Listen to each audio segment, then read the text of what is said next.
Hello, my name is Erica Baker, and today I'm going to be giving an inspirational speech. I would like to start my speech off with an old African proverb. The best way to eat an elephant in your path is to cut him up into little pieces. Now, as many of you know, or at least I hope you know, a proverb deals with a moral issue or dilemma, and I'm not literally telling you to go ahead and eat an elephant. Really, please, don't try and eat an elephant. So, let's talk about what this proverb actually means.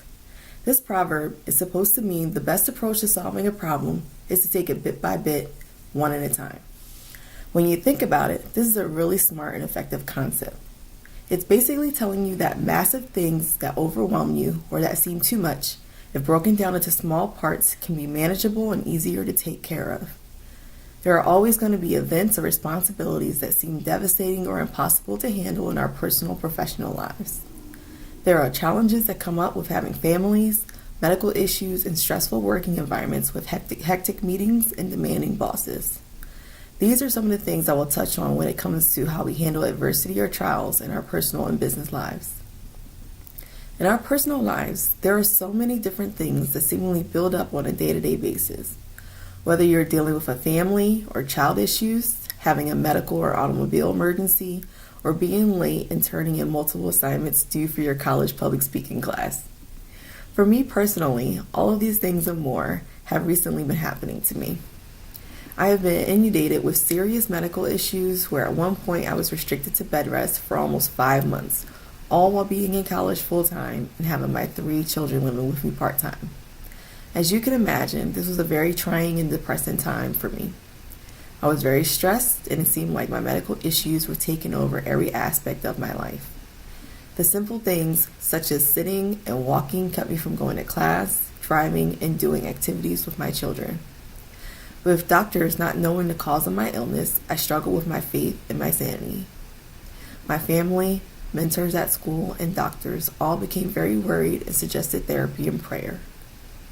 At that time, nothing seemed to be able to get me out of my depression. So, my mother, my best friend, and my niece all came to visit me for Christmas and New Year's to help lift my spirits and assist me with anything I needed. I was given some tough love and a reality check about all I had to be appreciative of in my life and to fight for it. Instead of letting my medical issues consume me, they helped me to modify my life with more accessible features so that I could continue to pursue my degree and be more independent. By thinking outside the box, they helped me to change my viewpoint on things that seemed so hard to acknowledge, let alone actually accomplish at the time.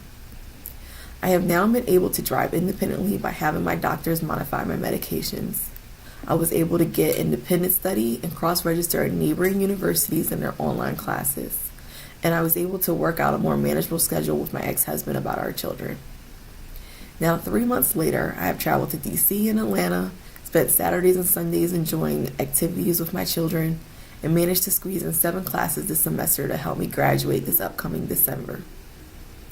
Now, whenever it seems as if my medical issues are too much, I think of family, friends, and my faith to help me remember to take a moment away, pray, and take things a little at a time. Before I went back to school full-time, I've had many jobs. I've been a computer-aided designer who specialized in telecommunications design, an electrical designer who designs submarines and military helicopters, and a licensed esthetician and makeup artist. Now, while these things are all very different types of jobs, I can vouch that I was equally stressed out in each one. The challenges may have been different due to the variances of industries, but working in a fast-paced environment never changes in my opinion. When there are tight deadlines and hectic schedules, there will always be tense situations. I remember when I used to design the submarines. It was always a hurry up and wait mentality that was always nerve-wracking to me. We would have a top priority project come up, have to drop everything else we were doing and working on, and work non-stop, and often have to come in on weekends for overtime. Now with so many designers working on a single design, you can imagine how frustrating it could be. Even though I was a designer, I was also a charge lead, which was basically an assistant manager. So not only did I have my design duties, but I also had to manage the schedules and pay charges for everyone else. And of course, at that time, my manager had pre-planned the vacation before the emergency project came up. It was a very trying time. I was a new manager dealing with my design workload, scheduling, and helping other designers as a mentor. And although it was demanding, I took this opportunity as a way to show my skills and shine. I handled what I could and delegated other tasks that junior designers could tackle. In the end, we finished our project ahead of time with 2 weeks left to spare.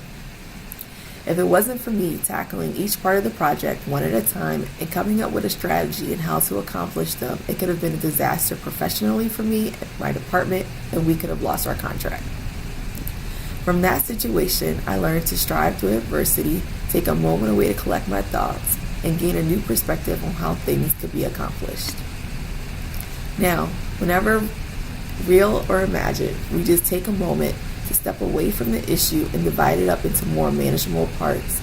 You will see that nothing is ever insurmountable. You just have to change your perspective. Remember that you can do it.